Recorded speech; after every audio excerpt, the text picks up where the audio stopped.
In the spring of 1917, the King of Great Britain woke up with a German name.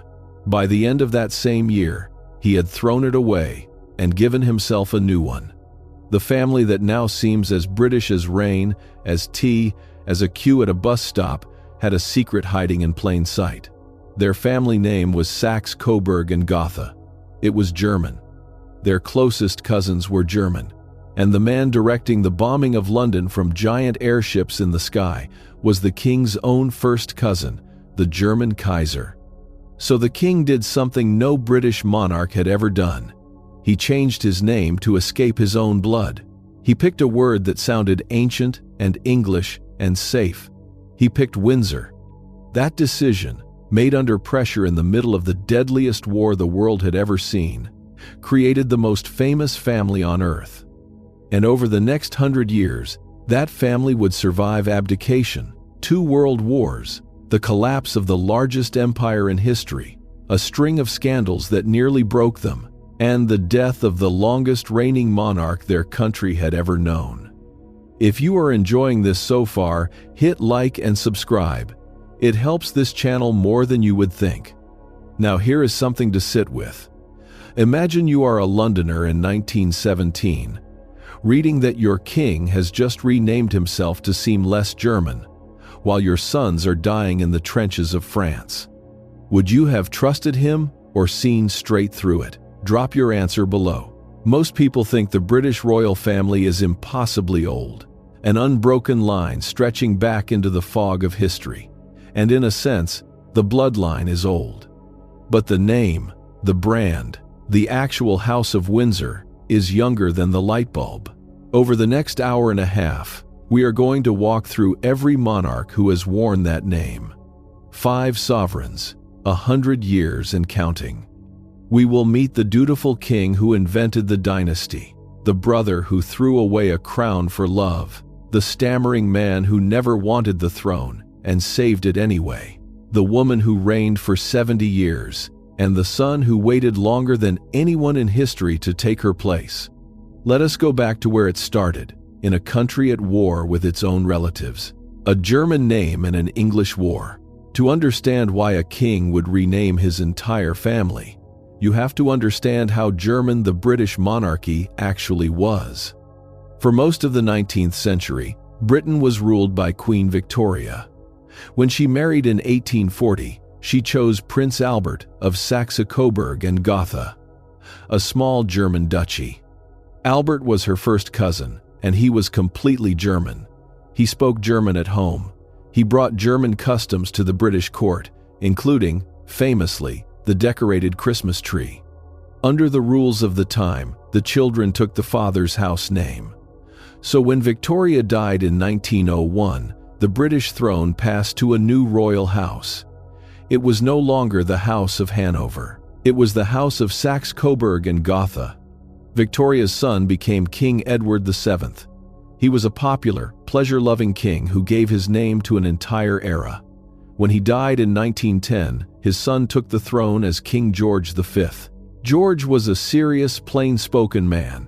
He was not clever in the bookish sense, and he never pretended to be. He had spent years in the Royal Navy, and he kept the habits of a naval officer for the rest of his life. He was punctual, disciplined, fond of routine, and devoted to stamp collecting and shooting. He was not built for drama, but drama found him anyway.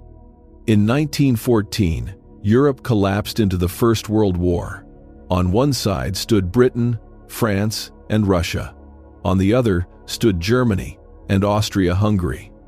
And here is the strange, almost unbelievable fact at the heart of it. The 3 men leading the great empires on opposite sides of this war were all cousins. King George V of Britain, Kaiser Wilhelm II of Germany, and Tsar Nicholas II of Russia were all grandchildren or close relations descended from the same web of European royalty, much of it tracing back to Queen Victoria herself. George and Wilhelm were first cousins. George and Nicholas looked so alike they were sometimes mistaken for each other. So the British people found themselves at war with a country ruled by their king's cousin, fighting a royal family whose own name was German. As the war dragged on and the casualty lists grew longer, public anger at anything German turned vicious. Shops with German names had their windows smashed. People with German-sounding surnames were attacked in the street. Dachshunds were kicked because they were a German breed of dog, and the royal family, sitting at the top of British life with a name like Saxe-Coburg and Gotha, suddenly looked dangerously exposed. The breaking point came in the early summer of 1917.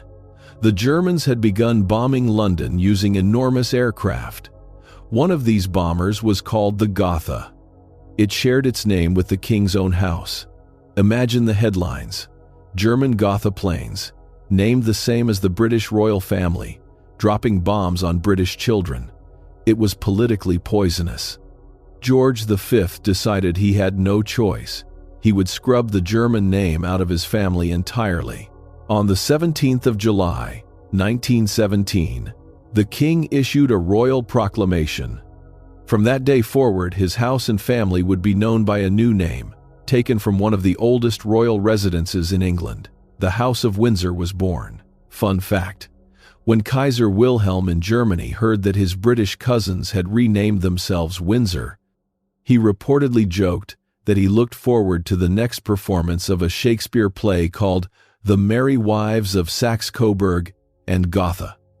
The original play, of course, is The Merry Wives of Windsor. The name was a masterstroke. Windsor sounded old, solid, and unmistakably English. It carried no whiff of Germany at all. In one stroke of the pen, the king had cut the visible cord to his German past and tied his family to the deep history of England. But changing a name is one thing. Surviving the century that followed was something else entirely. The king who built the brand. George V did far more than rename his family. He quietly reinvented what a British monarch was supposed to be. The world he had inherited was vanishing fast. The First World War swept away ancient empires. His cousin, the Kaiser, was forced to abdicate and fled into exile. His cousin, the Tsar, suffered a far darker fate. In 1917, revolution swept Russia, and the Russian royal family was placed under arrest. There was a proposal to bring them to safety in Britain. George V, worried that sheltering the unpopular Russian royals might inflame revolutionary feeling at home, withdrew the offer. The following year, Tsar Nicholas, his wife, and all 5 of their children were shot dead by revolutionaries in a cellar. It haunted George for the rest of his life. The lesson was brutal and clear. Monarchies that lost touch with their people did not just lose power, they could lose everything. George took that lesson and built his entire reign around it. Where his predecessors had been distant and grand, he made the monarchy feel reliable and respectable. He presented the royal family not as glamorous aristocrats, but as a model of solid, ordinary, dutiful family life. He shook hands with factory workers and visited the wounded. He learned to use new technology to reach people directly. The greatest example came in 1932. A new invention, radio, was now in millions of homes. George V sat before a microphone and delivered the first ever royal Christmas broadcast, speaking directly into the living rooms of his subjects across Britain and the Empire. His deep, steady voice, reading words written for him by the poet Rudyard Kipling, reached an audience of tens of millions. It was an instant tradition. To this day, the monarch still speaks to the nation every Christmas day. George V invented that. His marriage was central to the image. His wife was Queen Mary, a tall, dignified, strong-willed woman with a famous love of jewels and a backbone of steel. Mary was not warm in the modern sense. She believed in duty above feeling, and she expected the same from everyone around her. She and George were genuinely devoted to each other, and together they projected exactly the stability the country craved after the chaos of war. The reign was not all calm. In 1926, Britain was paralyzed by the general strike, when millions of workers walked off the job in support of coal miners facing pay cuts. It was a moment of real class tension, and George, to his credit, urged understanding rather than confrontation, reportedly telling those who blamed the miners to try living on their wages before judging them. George also faced a quiet constitutional test that revealed how the modern monarchy was meant to work. In 1924, the Labour Party formed a government for the first time, led by Ramsay MacDonald, the son of a poor Scottish family. Many in the upper classes were horrified at the idea of socialists running the country. George, however, treated his first Labour Prime Minister with perfect correctness and courtesy. He understood that his job was not to favor one party over another, but to accept whatever government the people elected. This careful neutrality, the refusal to take political sides, became one of the most important survival traits the dynasty would pass down. A monarch who stayed above politics could not easily be blamed for the failures of politicians. By the mid-1930s, the steady work of rebuilding trust had paid off. In 1935, George V celebrated his Silver Jubilee, 25 years on the throne. He was genuinely surprised by the size and warmth of the crowds who turned out to cheer him, having never thought of himself as a popular man. He is supposed to have remarked with characteristic modesty that he could not understand it, since he was only a very ordinary fellow. That ordinariness, of course, was exactly the point. He had made the crown feel decent and dependable, and the public loved him for it. The empire, meanwhile, was the largest the world had ever seen, covering roughly a quarter of the planet's land and population, but it was beginning to shift. In 1931, a law called the Statute of Westminster recognized that the Great Dominions, places like Canada, Australia, and New Zealand, were now self-governing nations, equal to Britain and united only by their shared loyalty to the crown. The rigid empire was slowly becoming a looser family of nations, the beginning of what we now call the Commonwealth. By the mid-1930s, George V was aging and unwell, worn down by decades of heavy smoking and the strain of his reign. As he weakened, a private worry grew in his mind, and it concerned the son who would follow him. George looked at his charming, restless, fashionable eldest son and feared for the future. He is reported to have said that he prayed his son would never marry and have children, so that the throne might pass instead to his steadier second son, and then to his beloved granddaughter, a serious little girl named Elizabeth. It was a chilling thing for a father to wish, and within a year of his death, it would come terrifyingly close to true. George V died in January 1936. The crown passed to that charming eldest son. He became King Edward VIII, and he would hold the throne for less than a year. Britain between the wars. Before we follow the crisis that nearly destroyed the new dynasty, it is worth pausing to look at the country the Windsors actually ruled in these years, because Britain in the 1920s and 30s was a society split sharply by class, and the divisions ran through everything, from the clothes people wore, to the food on their tables, to the way they spoke to one another. At the very top sat the aristocracy and the very rich. They lived in enormous country houses staffed by armies of servants.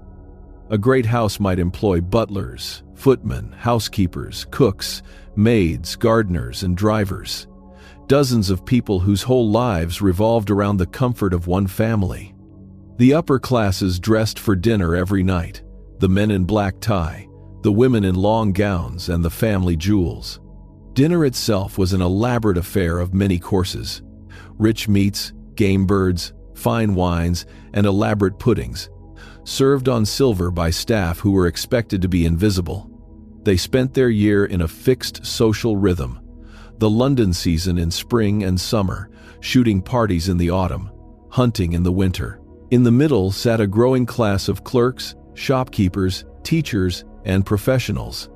They could not afford a house full of servants, but a respectable middle-class family might still employ a single live-in maid or a daily cleaner. They prized respectability above almost everything. The man wore a suit and hat to the office. The wife managed the home. Their food was plain but reliable, a Sunday roast with vegetables, puddings, bread, and endless cups of tea. They aspired upward and feared falling back down. At the bottom, and it was by far the largest group, sat the working class. Coal miners, factory hands, dockers, domestic servants, and laborers lived in cramped terraced housing, often without indoor bathrooms or hot water. Money was tight and got tighter when the Great Depression hit at the start of the 1930s, throwing millions out of work. A working family's diet was built around bread, potatoes, cheap cuts of meat, dripping, and strong tea with sugar. Children often left school young to bring in wages. Clothes were patched and handed down. A man's flat cap and a woman's apron and headscarf were practically a uniform. Entertainment was the pub, the football match, and the new picture houses showing films for a few pennies. These classes lived in the same country but almost in different worlds, and they rarely mixed. The monarchy sat above all of it, and George V had worked hard to make the crown feel like it belonged to everyone, rich and poor alike. His son was about to test whether that goodwill could survive a scandal. The king who walked away. Edward VIII was, on paper, exactly the kind of king the modern age seemed to want. He was handsome, charming, fashionable, and famous around the world. As Prince of Wales, he had toured the empire to adoring crowds. He seemed glamorous and modern in a way his stiff father never had. When he came to the throne in 1936, many people were excited. Here, at last, was a young, dashing king for a new era. But beneath the charm lay a problem. Edward was restless, easily bored, and impatient with the endless duties of kingship. He found the formality of the role suffocating.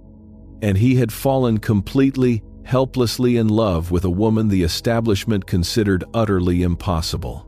Her name was Wallis Simpson. She was an American. She was witty, stylish, and strong-minded, and Edward was devoted to her. There was just one enormous problem. She was married. In fact, she was on her second marriage and heading for a second divorce. And in 1930s Britain, a divorced woman, let alone a twice-divorced one, was scandalous. This mattered far more than it might today, because the king held a unique position.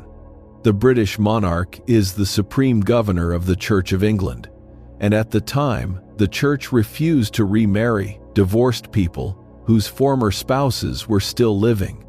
For the king himself to marry a twice-divorced woman was, in the eyes of the church and the government, simply unacceptable. The Prime Minister, Stanley Baldwin, made the position brutally clear. The country, the church, and the governments of the empire would not accept Wallis Simpson as queen. Edward was given a stark choice. He could keep his throne and give up Wallis, or he could keep Wallis and give up his throne. He could not have both. He chose Wallis. In December 1936, after a reign of just 326 days, Edward VIII abdicated. He signed away the throne, not just for himself, but for any children he might have. That evening he spoke to the nation by radio, telling his stunned listeners that he had found it impossible to carry the heavy burden of his responsibilities without the help and support of the woman he loved. Then he left the country and went into exile. The abdication was an earthquake. No British monarch had ever simply walked away from the throne for personal reasons. It shook public faith in the monarchy to its core and raised a terrifying question. If a king could abandon his post on a whim, what was the throne even worth? Edward married Wallis the following year. They were given the titles Duke and Duchess of Windsor and spent most of the rest of their lives drifting around Europe, wealthy, idle, and increasingly bitter at being frozen out by the family. Their reputation took a permanent hit when, in 1937, the couple visited Nazi Germany and were photographed meeting Adolf Hitler, smiling and at ease. Whatever sympathy the public had felt for the man who gave up everything for love curdled over the years that followed. When the Second World War broke out, the government faced an awkward problem. The former king was a security risk and an embarrassment, and there were real fears about his sympathies and his loose talk. The solution was to send him far away. Edward was appointed governor of the Bahamas, a remote British colony in the Caribbean, and packed off across the Atlantic for the duration of the war, safely out of the spotlight and out of trouble. He resented the posting, considering it a humiliating exile, which in truth was exactly what it was designed to be. The family had decided that the safest place for the man who walked away from the throne was as far from the center of power as possible. But the abdication did one thing that would change history. It pushed onto the throne a man who had never wanted it, never expected it, and was, in many ways, terrified of it. That man was Edward's younger brother, and he would turn out to be exactly the king Britain needed, the reluctant king. When Edward walked away, the crown landed on his shy, nervous younger brother, who took the throne as King George VI. He had been born Prince Albert, and the family called him Bertie. He was nothing like his glamorous older brother. He was quiet, dutiful, prone to nerves, and he suffered from a severe and humiliating stammer that made public speaking an agony for him. In an age of radio, when a king was increasingly expected to speak directly to millions of people, a monarch who could barely get a sentence out in public seemed like a disaster waiting to happen. George VI had never been trained or groomed to be king. That had been his brother's job. He was suddenly handed the most public role in the country, complete with the very thing he feared most, the need to speak. He is said to have broken down in tears at the prospect, overwhelmed by a destiny he had never sought. What saved him was partly his own quiet courage and partly the two people closest to him. The first was his wife, Elizabeth. She was warm, charming, and tough as iron beneath the soft exterior. She had reportedly turned down his proposals more than once, wary of the pressures of royal life, before finally marrying him. Now she became his greatest support, steadying him through every crisis. The British public came to adore her, and she would live an extraordinarily long life, becoming known in her final decades as the Queen Mother. The second person was an Australian speech therapist named Lionel Logue. Working with the king over years, using breathing exercises, tongue twisters, and a great deal of patience, Logue helped George manage his stammer well enough to perform his public duties. The relationship between the two men became one of deep trust, and their story was later made famous around the world in an Oscar-winning film. George VI set about doing exactly what his father had done. He rebuilt public confidence in the monarchy by being steady, dutiful, and reassuringly ordinary, the complete opposite of his brother. After the shock of the abdication, the country needed a king who would simply stay at his post and do his job. That is precisely what George offered. He and Elizabeth had two daughters. The elder was Princess Elizabeth, the serious little girl her grandfather had loved so dearly. The younger was the lively, mischievous Princess Margaret. With the abdication and George's accession, everything changed for these two children. Elizabeth, who had been a relatively minor royal, was now first in line to the throne. The whole future of the dynasty came to rest on her young shoulders. George VI had barely begun to settle into his unexpected reign when the world plunged into catastrophe again. In 1939, Britain went to war with Nazi Germany. The Second World War would define his reign, test the monarchy as never before, and turn this nervous, reluctant king into a genuine symbol of national survival. The crown at war. When the Second World War began, the royal family faced a decision that would define how the public saw them forever.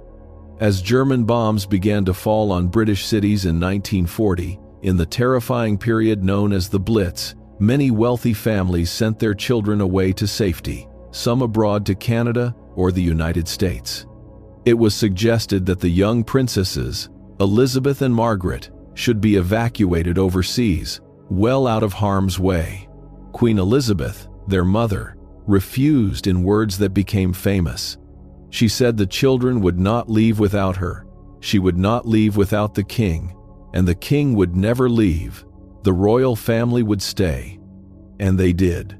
Buckingham Palace itself was bombed several times during the war. On one occasion, a German aircraft dropped bombs directly on the palace while the king and queen were inside. They narrowly escaped injury. Afterwards, the queen said something that captured the public mood perfectly. She said she was almost glad the palace had been hit, because now she could look the bombed-out residents of the poor East End of London in the face. That image, of a royal family sharing the danger rather than fleeing it, did more for the monarchy's standing than any amount of ceremony could have. The king and queen toured the bombed cities, walking through the rubble, meeting the families who had lost everything.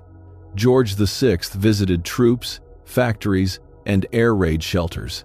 He broadcast regularly to the nation, fighting his stammer every time, his struggle to speak somehow making his words feel more honest and more brave.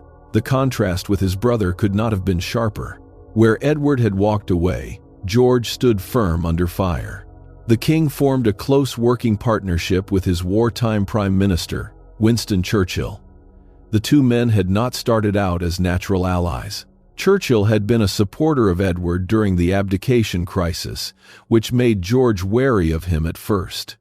But over the war years, they developed a genuine bond, meeting privately for lunch every week to discuss the progress of the conflict, often serving themselves so they could talk in complete secrecy. The king even tried to talk Churchill out of personally watching the D-Day landings from a warship, on the grounds that it was far too dangerous, before agreeing that if the prime minister was going, neither of them should go and risk both their lives. The royal household shared in the hardships of the war, at least for show, and to a real degree in practice. Rationing applied inside Buckingham Palace, as it did everywhere else. Bathwater was limited to a few inches, marked with a line. Parts of the palace grounds were dug up to grow vegetables. The family was photographed in the uniform of shared sacrifice, and this time, the image was not a pose dreamed up by advisors.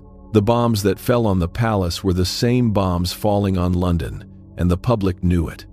The war also pulled the next generation into service. Princess Elizabeth, still a teenager, was determined to play her part.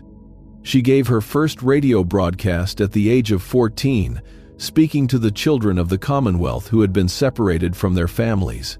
And as the war went on, she pushed to do more. Fun fact: in 1945, the future Queen Elizabeth II joined the Auxiliary Territorial Service, the women's branch of the British Army. She trained as a mechanic and military driver, learning to service engines and change tires. She was the first female member of the royal family to serve as a full-time active member of the armed forces, and to the end of her long life, she remained proud that she knew her way around an engine. The war ended in Europe in May 1945. On Victory in Europe Day, huge crowds gathered outside Buckingham Palace, and the royal family appeared on the balcony to roars of celebration. In an extraordinary moment, the two young princesses were allowed to slip out of the palace and join the crowds in the streets, celebrating anonymously among the very people their family ruled. But victory came at a staggering cost. Britain emerged from the war exhausted, deeply in debt, and no longer the dominant world power it had been. The age of the Great British Empire was ending. And as the empire began to dissolve, the monarchy would have to find an entirely new reason to exist. The single largest blow came in 1947, when India, by far the most populous and valuable possession in the entire empire, became independent. For generations it had been called the jewel in the crown, and British monarchs had held the grand title of Emperor or Empress of India. George VI was the last to hold it. With Indian independence, he quietly dropped the imperial title, a small change of wording that marked an enormous shift in the standing of his country and his throne. The empire his grandfather had presided over at its height was now visibly contracting, and the process, once begun, would not stop. George VI had saved the throne through the war, but the strain had wrecked his health. A heavy smoker like his father, his body was failing. He had only a few years left, and his daughter Elizabeth, now a young woman, was about to find herself thrust into a role that would last for the rest of the century and beyond. Elizabeth and Philip. The woman who would become the longest reigning monarch in British history was, by the late 1940s, a young princess in love. Elizabeth had met a dashing naval officer named Philip when she was just 13 years old. Philip was a prince of Greece and Denmark, but his story was far more turbulent than that title suggests. He had been born on a kitchen table on the Greek island of Corfu, and his family had been forced into exile when he was an infant, smuggled out of Greece, according to legend, in a cot made from an old fruit box. His childhood was scattered and unstable. His mother suffered a serious mental breakdown and was placed in a sanatorium. His father drifted away to the south of France.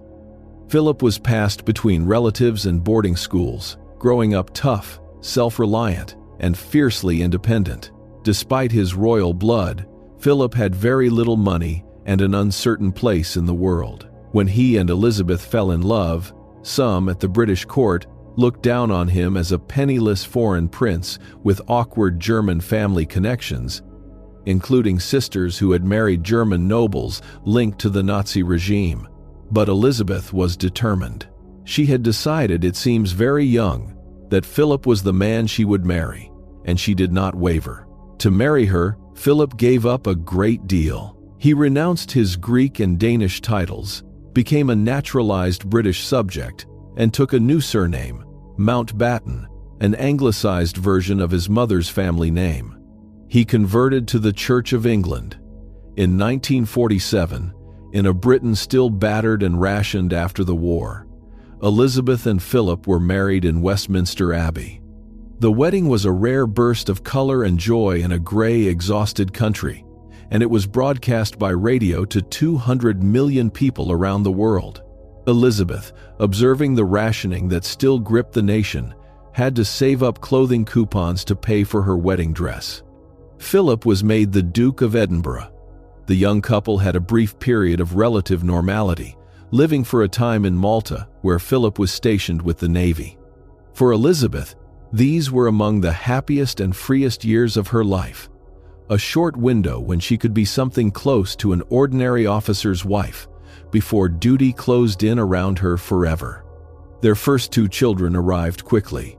A son, Charles, was born in 1948. A daughter, Anne, followed in 1950. The family seemed set for years of ordinary royal life, with Elizabeth's father still on the throne and apparently recovering.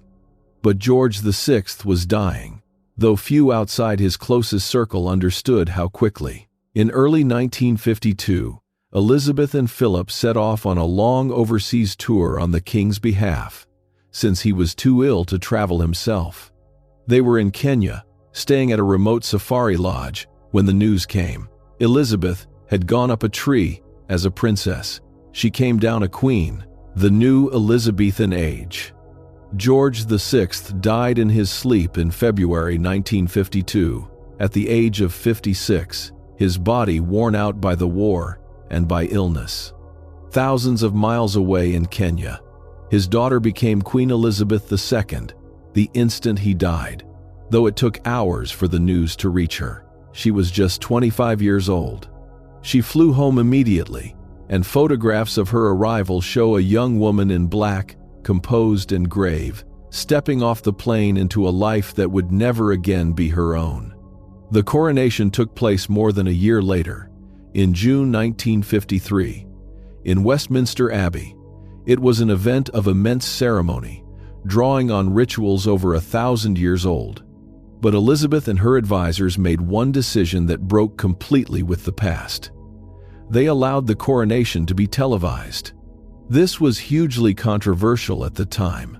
Many in the establishment, including the Prime Minister Winston Churchill, were horrified at the idea of cameras inside the sacred ceremony. They thought it cheapened a holy moment. But Elizabeth insisted. She understood, as her grandfather had understood with radio, that the monarchy survived by letting people in. The gamble paid off spectacularly. Millions of people bought or borrowed their first television sets specifically to watch the coronation. Families and whole neighborhoods crowded around tiny screens.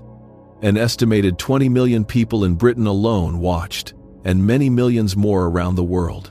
It was the moment television came of age, and it bound the young queen to her people in a powerful new way. The ceremony the cameras captured, in part, was extraordinarily old. At its heart lay rituals that had barely changed in centuries. The queen was presented to the people, took a solemn oath to govern according to law and to uphold the church, and was then anointed with holy oil. This anointing was considered the most sacred moment of all, so private that it was the one part of the ceremony hidden from the television cameras, performed under a canopy away from public view. She was then invested with the symbols of monarchy, the orb, the scepter, and the ring, before the heavy gold St. Edward's crown was placed on her head, at which the congregation cried out their loyalty. These objects, the crown jewels, are among the most valuable and closely guarded treasures in the world, used for centuries to turn an ordinary mortal into a sovereign through ritual. For a young woman of 26, the weight of the crown, both literal and symbolic, must have been immense. Commentators excitedly spoke of a new Elizabethan age, comparing the young queen to her famous Tudor namesake, Elizabeth I, and dreaming of a national rebirth. The reality was more complicated. The Britain Elizabeth inherited was not a rising power but a fading one, still rationing food in the early years of her reign, still rebuilding bombed cities, and rapidly losing its grip on its empire. The young queen settled into a pattern of work that she would maintain, with astonishing consistency, for the next 70 years. She read government papers every day from her famous red boxes. She held a weekly private meeting with her prime minister, a tradition she kept with every prime minister of her reign. She carried out thousands of public engagements, opening hospitals, visiting factories, touring the country and the world. She made it a rule to remain strictly neutral in politics, never revealing her own opinions, so that she could represent the whole nation rather than any faction. This discipline, this refusal to take sides, became the foundation of her authority. It is worth understanding what the British monarch actually does, because the role is widely misunderstood. The Queen had almost no direct political power. She could not make laws, set taxes, or decide policy. Those powers belonged to the elected government. What she had instead was influence, exercised entirely in private. In her weekly audience with the Prime Minister, which no one else attended and of which no record was kept, she could question, warn, and encourage. A constitutional writer once summarized the monarch's rights as the right to be consulted, the right to encourage, and the right to warn. Over a reign of 70 years, the Queen accumulated more political experience than any of her prime ministers, having watched governments come and go for decades. The sheer span of her reign is hard to grasp. Her first prime minister was Winston Churchill, the towering wartime leader, born back in the 1870s. By the end of her reign, she had worked with 15 prime ministers in total, the last of whom she appointed just 2 days before her death. Among the most striking of these relationships was the one with Margaret Thatcher, Britain's first female prime minister, in the 1980s. Two powerful women of almost exactly the same age, they were said to have had a correct but sometimes cool relationship, with reports of private disagreement over policy, though both were far too disciplined to ever confirm it in public. At her side throughout stood Philip. His position was difficult from the start. He was the husband of the Queen, but in royal protocol he ranked below her and had no formal constitutional role. A proud, energetic man, he chafed at having to walk 2 steps behind his wife for the rest of his life. There was friction early on, including over the family name. Philip was reportedly furious that his children would carry the name Windsor rather than his own name, Mountbatten, complaining that he was the only man in the country not allowed to give his name to his own children. A compromise was eventually reached.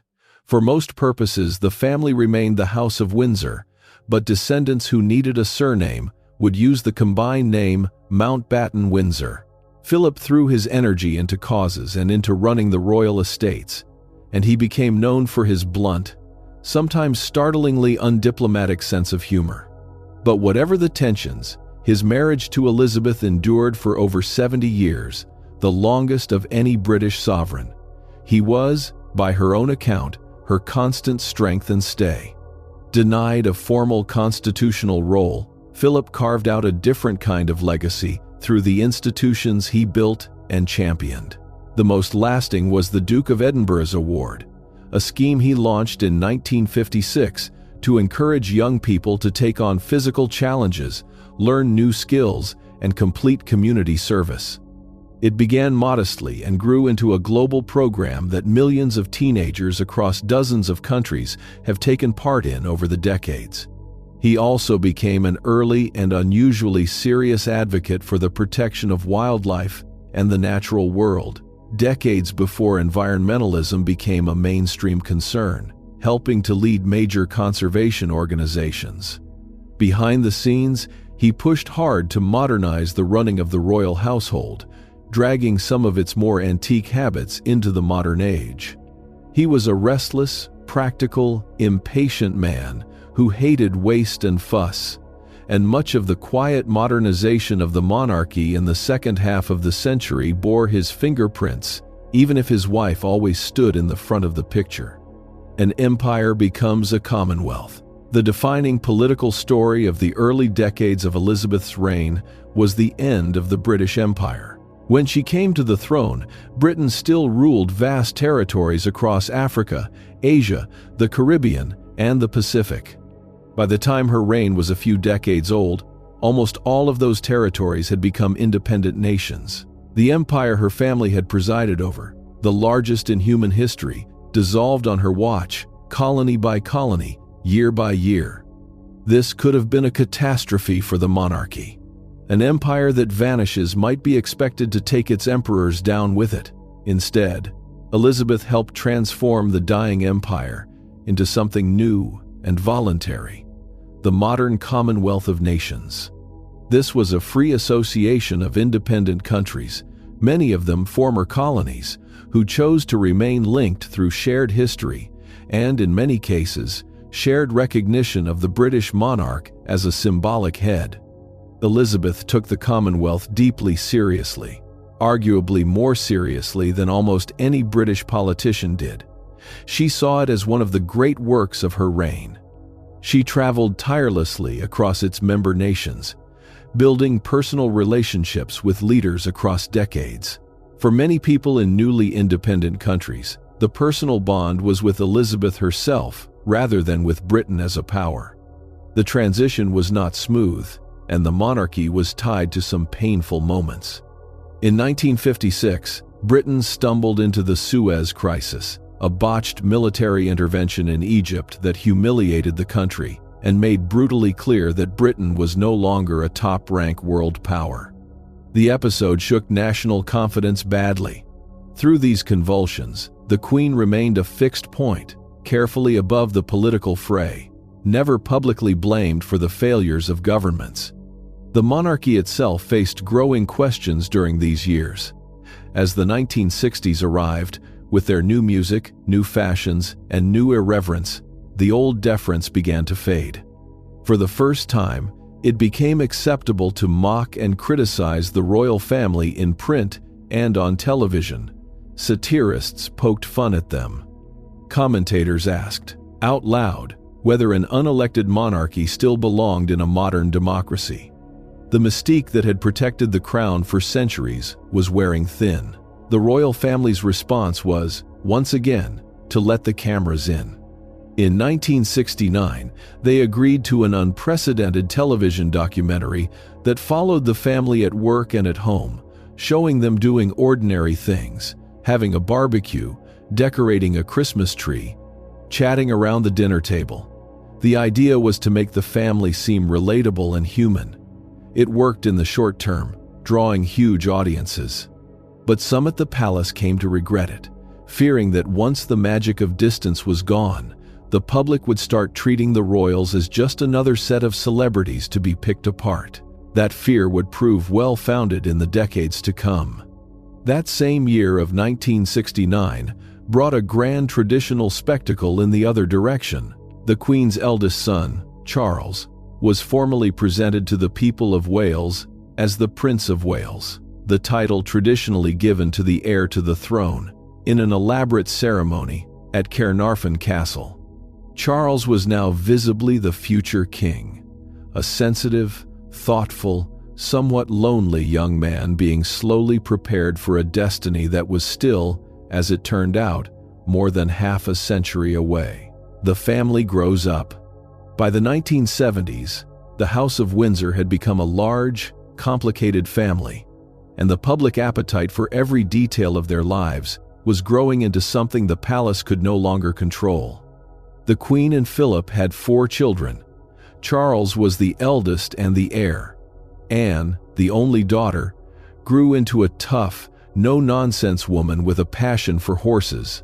She became a world-class equestrian, even competing in the Olympic Games, and she earned wide respect for her relentless work ethic and refusal to court popularity.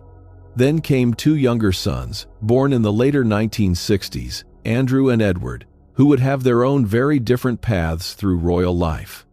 Anne's toughness was tested dramatically in 1974, when a man attempted to kidnap her at gunpoint in central London, stopping her car and shooting several people who tried to protect her. Anne reportedly responded to her would-be kidnapper's demand that she come with him with a flat refusal, and the plot failed. It was a frightening reminder that the family lived under constant threat. The 2 youngest of the Queen's children took very different routes. Andrew, the second son, went into the Royal Navy and became a helicopter pilot. In 1982, when Britain went to war with Argentina over the Falkland Islands, a remote British territory in the South Atlantic, Andrew flew combat missions in the conflict rather than being kept safely out of danger. He came home something of a national hero, the dashing young prince who had served on the front line, a reputation that stood in painful contrast to the disgrace that would engulf him decades later. The youngest child, Edward, was the quietest of the 4. He tried a career in the theater and in television production before settling into a life of royal duties, and he and his wife largely avoided the scandals that battered his older siblings. For most of their lives, these younger royals filled the supporting roles of the institution, taking on charity work and official engagements, while the brightest spotlight fell on the heir and his family. The most troubled figure of this generation was not one of the Queen's children, but her younger sister, Princess Margaret. Lively, glamorous, and used to attention, Margaret had suffered an early heartbreak that shaped her whole life. As a young woman, she had fallen in love with a divorced older man, an Air Force officer named Peter Townsend.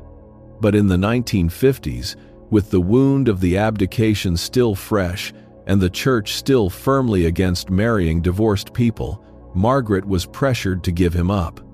She eventually chose duty over love and ended the relationship, a decision that left a lasting bitterness. Her later marriage to the photographer Anthony Armstrong Jones was glamorous but ultimately unhappy, ending in 1978 in the first divorce of a senior royal in modern times.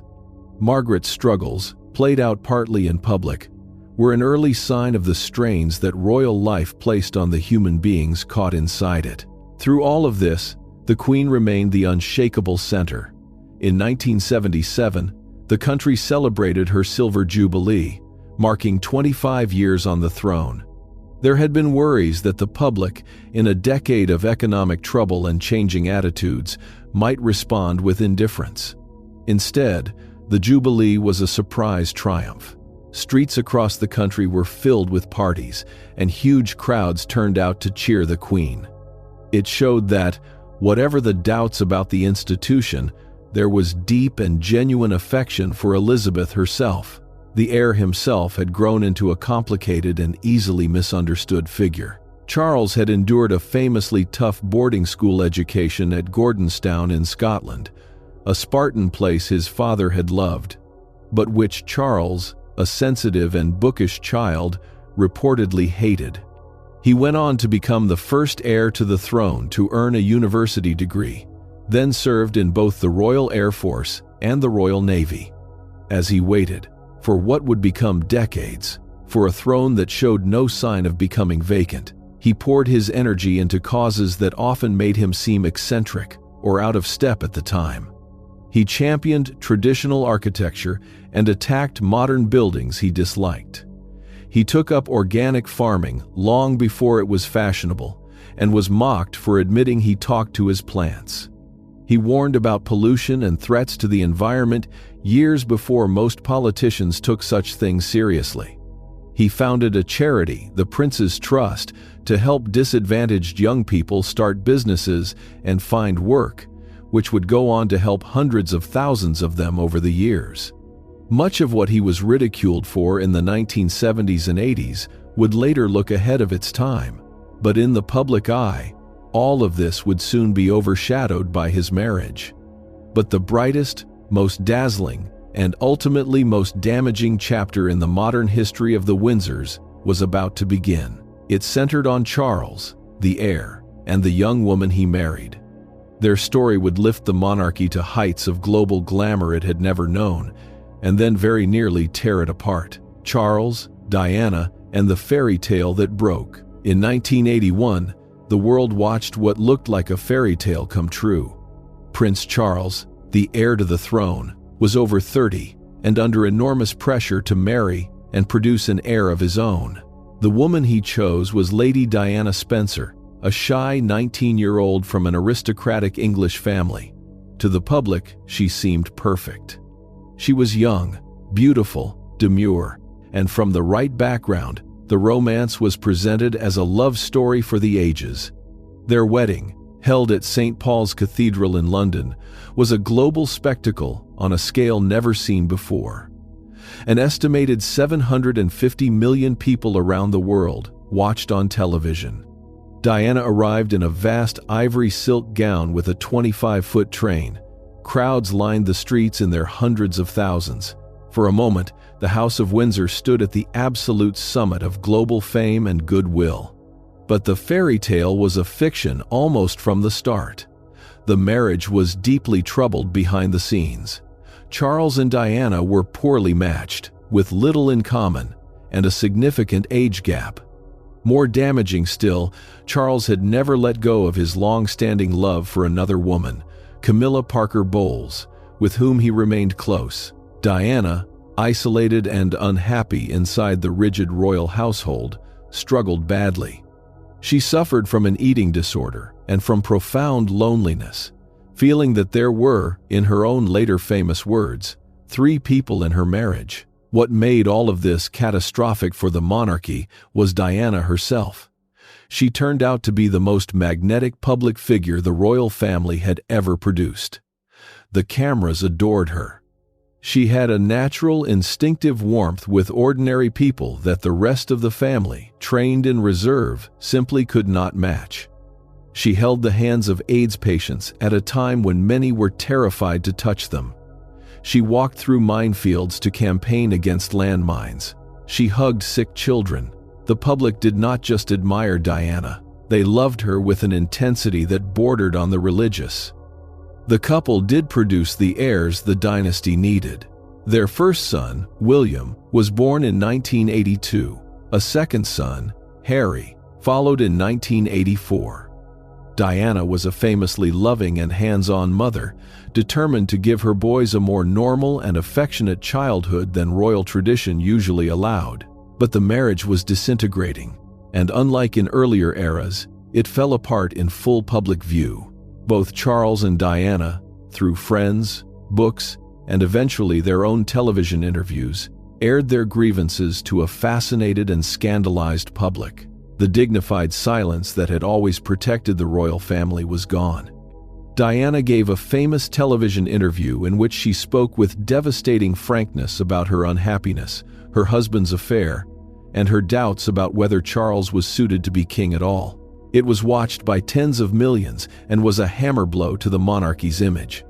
The wider family was struggling too. The marriages of Charles, Anne, and Andrew all collapsed in roughly the same period. The tabloid press feasted on every detail. And then, in 1992, came a single year so disastrous that the Queen herself gave it a name: the worst of years. The Queen called 1992 her Annus Horribilis, a Latin phrase meaning horrible year. It is hard to overstate how bad it was. In the space of those 12 months, the marriage of her son Andrew collapsed publicly and embarrassingly. Her daughter Anne divorced. A book was published, written with Diana's secret cooperation, that exposed the misery inside the Charles and Diana marriage in shocking detail. Intimate and humiliating private conversations involving members of the family were leaked to the press and splashed across the newspapers. And then, near the end of the year, a major fire broke out at Windsor Castle, one of the family's most important historic homes, gutting parts of the ancient building. To add insult to injury, a bitter public argument erupted over who should pay to repair the fire damage. The government's initial suggestion that taxpayers should foot the bill provoked an angry backlash from a public weary of royal scandal and struggling through a recession. Why, people asked, should ordinary families pay to fix the castle of one of the richest women in the world? In the face of this anger, the Queen agreed to two significant changes. She would open Buckingham Palace to paying tourists to help fund the repairs. And, for the first time in modern history, she agreed to start paying income tax on her private income, something previous monarchs had not done. These were remarkable concessions. They showed a monarchy on the defensive, forced to justify its cost and its privileges to a skeptical public in a way that would have been unthinkable a generation earlier. The question of royal money is one of the most misunderstood parts of the whole story, so it is worth explaining plainly. The monarchy is funded through an arrangement built around a vast property portfolio called the Crown Estate, which includes valuable land, buildings, and much of the seabed around the British coast. Centuries ago, the reigning monarch handed over the income from these lands to the government in exchange for a fixed yearly payment to cover official duties. In its modern form, this payment is called the sovereign grant, and it funds the working costs of the monarchy, the staff, the travel, the upkeep of the palaces. On top of this official money, the family also holds enormous private wealth, including private estates like Sandringham and Balmoral, an art collection, and personal investments built up over generations. Supporters argue the monarchy is a bargain, since the Crown Estate generates far more for the public purse than the family is paid back, and since the royal family draws in tourism and goodwill. Critics argue that no family should enjoy such wealth and privilege by accident of birth in a modern democracy. That argument, between tradition and fairness, runs underneath the entire modern history of the House of Windsor. Shortly before the end of that terrible year, the formal separation of Charles and Diana was announced. The fairy tale was officially over. The two most famous people in the country were now openly estranged, their war conducted through the media, with their two young sons caught in the middle. It is in this period that you can see most clearly how much the world had changed since George V invented the House of Windsor. He had built the dynasty on dignity, distance, and discretion. By the early 1990s, all three had been stripped away. The family's most private agonies were public property. The deference that had shielded them was gone, and the institution was facing serious questions about whether it could or should survive into the next century. The Queen herself, in a speech marking 40 years on the throne, spoke with unusual openness about how painful the year had been. It was a rare crack in her famous composure, a glimpse of the human cost behind the crown. And yet, As awful as 1992 had been, the very worst was still to come. Within 5 years, an event would occur that would bring the monarchy closer to genuine crisis than at any point since the abdication. The death of a princess. Charles and Diana were formally divorced in 1996. Diana, now living outside the royal fold but still the most photographed woman in the world, continued her humanitarian work and remained a global superstar. And then, in the early hours of the 31st of August, 1997, came the news that stunned the world. Diana had been killed in a car crash in Paris, alongside her companion Dodi Fayed, while being pursued at high speed by photographers on motorbikes. She was 36 years old. The public reaction was an explosion of grief unlike anything in modern British history. Hundreds of thousands of people came to London. They left so many flowers outside the royal palaces that the piles grew meters deep. People wept openly in the streets. The country was gripped by an emotional intensity that took the establishment and the royal family completely by surprise. And here the royal family made a serious misjudgment. In the days after Diana's death, the Queen remained at her Scottish estate of Balmoral with her grandsons, William and Harry, who had just lost their mother. From the family's point of view, they were protecting 2 grieving boys and following royal tradition, which held that grief was a private matter handled with quiet dignity, away from the cameras. There was no flag flying at half-mast over Buckingham Palace, because royal protocol said the flag there only flew when the monarch was in residence. But the public did not see dignity. They saw coldness. They saw a royal family that appeared distant and unmoved, while the nation drowned in grief for the woman they called the People's Princess. The newspapers, which had often tormented Diana in life, now turned their fury on the Queen for her apparent silence. Headlines demanded that she show herself, speak, and acknowledge the nation's pain. For a few days, public anger at the monarchy reached a level not seen in living memory. There was open talk of whether the institution could survive the backlash. The new Prime Minister, Tony Blair, who had captured the public mood by calling Diana the People's Princess, helped persuade the palace to respond. And the Queen, recognizing the danger, changed course. She returned to London. The royal standard at Buckingham Palace was replaced, exceptionally, with the Union flag flying at half-mast. And the day before the funeral, the Queen did something almost unheard of. She gave a live televised broadcast to the nation, speaking about Diana with warmth, calling her a remarkable person, and speaking, she said, as a grandmother as well as a queen. It was enough. The crisis passed. Diana's funeral, watched by an estimated 2 billion people worldwide, became a moment of national catharsis.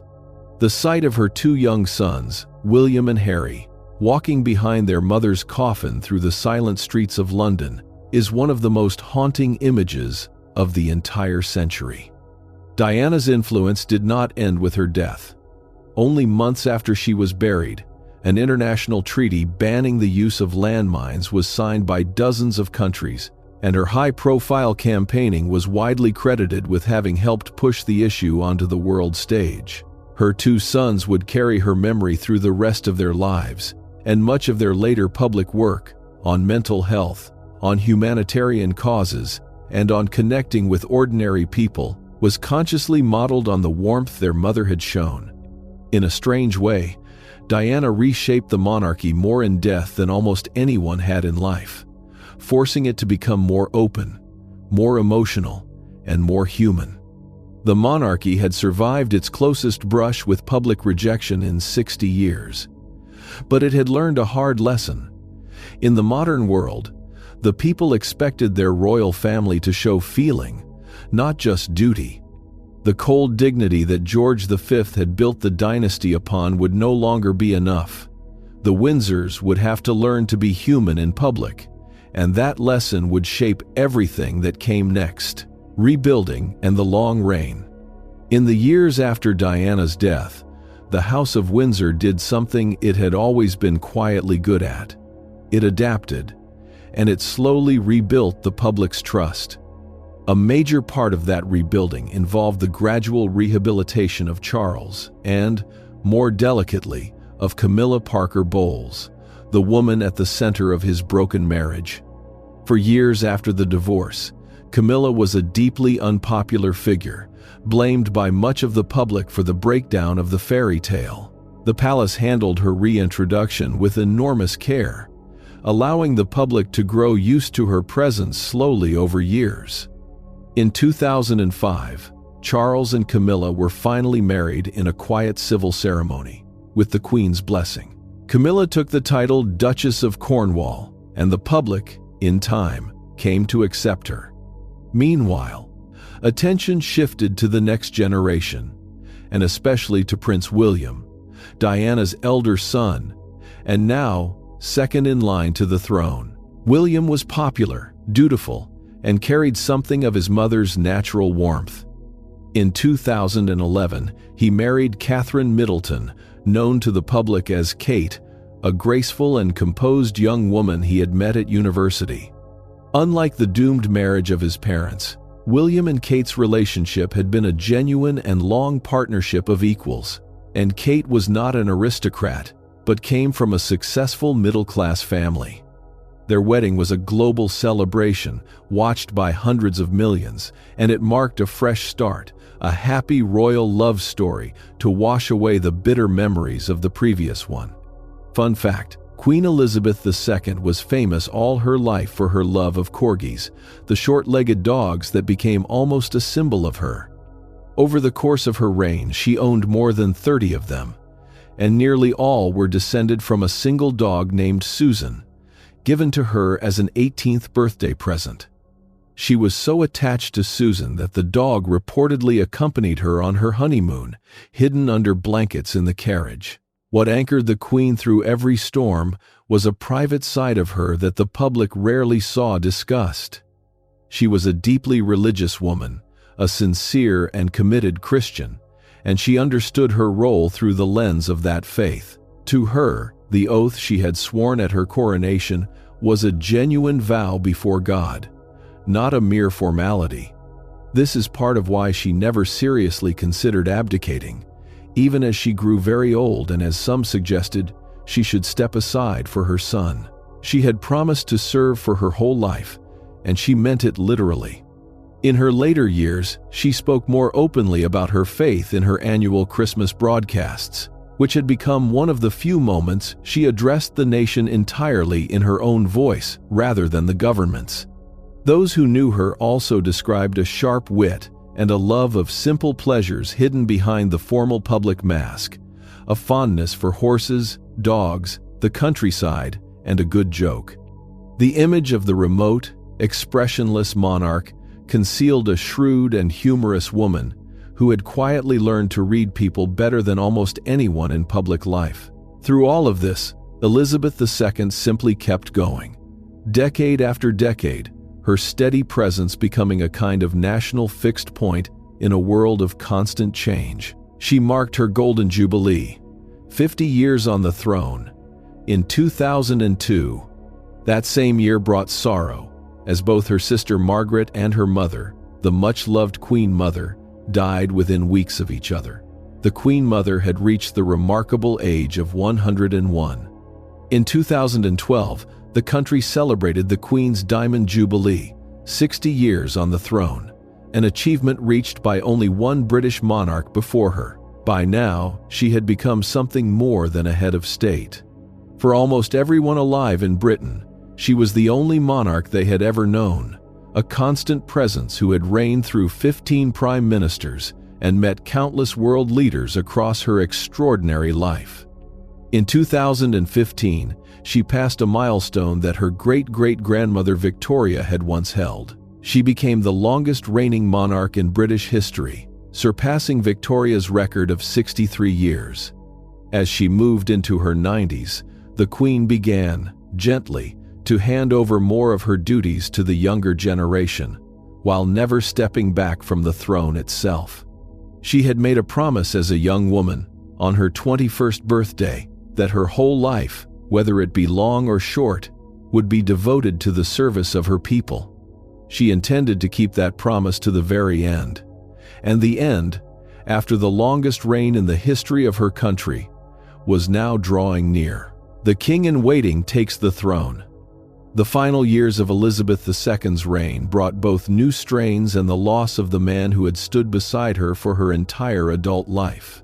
A fresh crisis arrived in the form of her grandson Harry, Diana's younger son.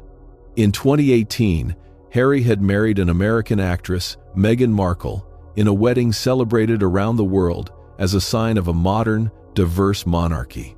But the couple grew deeply unhappy within the royal institution. They spoke of intense pressure from the press and of a lack of support from within the family. In early 2020, in a move the media nicknamed Megxit, Harry and Meghan announced that they were stepping back from their roles as senior royals and moving abroad, eventually settling in California. The rift deepened over the following years, with the couple giving interviews and Harry publishing a memoir that aired painful family grievances in public, reopening old wounds about the way the institution treated those inside it. Then, in 2021, after more than 70 years of marriage, Prince Philip died, just short of his 100th birthday. Because the country was in the grip of the coronavirus pandemic, his funeral was a small, restricted affair. The image of the Queen sitting completely alone in her grief, masked and isolated by the pandemic rules, became one of the most poignant pictures of her entire reign. The following year, 2022, the nation celebrated her Platinum Jubilee, marking an unprecedented 70 years on the throne.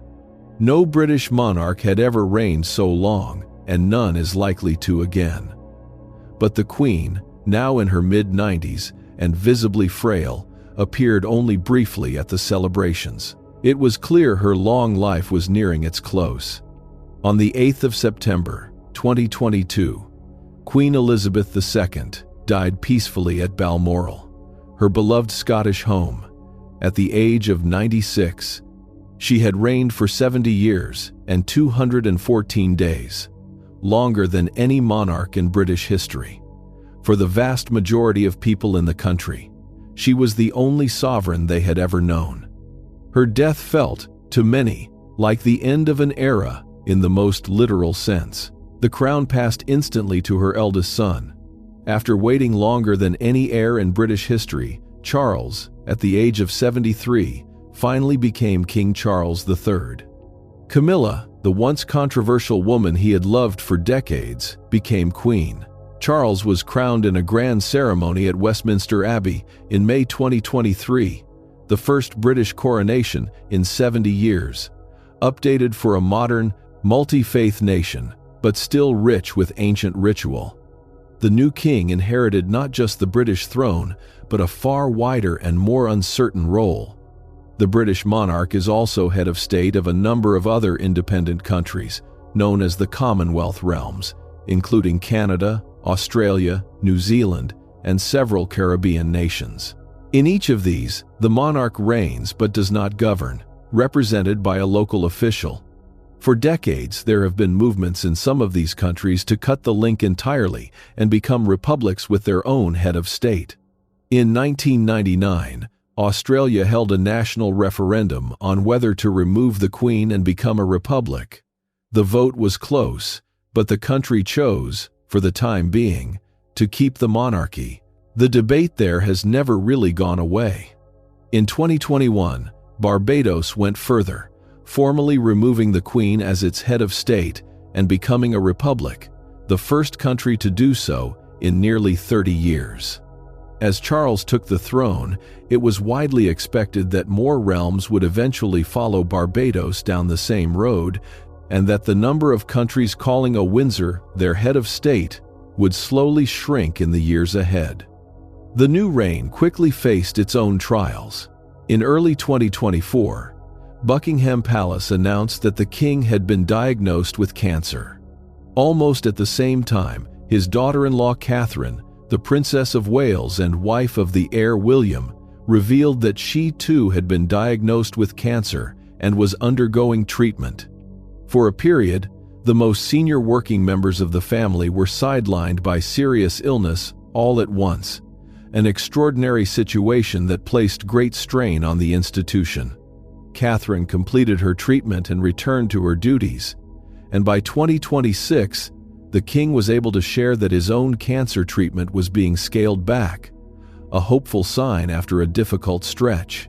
The family also faced a reckoning with its most disgraced member. The Queen's second son, Andrew, had been engulfed for years in scandal over his friendship with the convicted sex offender Jeffrey Epstein and the serious accusations made against him, which he denied. The damage to the family's reputation became impossible to ignore. In late 2025, in a step without modern precedent, King Charles formally stripped his own brother of his royal styles and titles, including the title of prince itself. The man who had once been Prince Andrew, Duke of York, became simply Andrew Mountbatten Windsor, evicted from his grand royal residence and removed from public life. It was a brutal piece of damage control, and a sign of how far the modern monarchy will go to protect itself. The deliberate stripping of a prince's title from a living member of the immediate family was almost unheard of in the dynasty's history. It echoed, in a strange way, the moment a century earlier when George V had cut away a name to protect the family's standing. The instinct was the same. When the survival of the institution is at stake, even blood is not sacred. The dynasty has also quietly modernized the very rules of who inherits the throne. For most of its history, royal succession favored sons over daughters, meaning a younger brother would leapfrog an older sister in the line to the throne.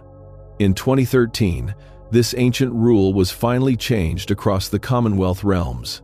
From then on, the eldest child would inherit regardless of whether they were a boy or a girl. The timing mattered, because William and Kate's first child was on the way.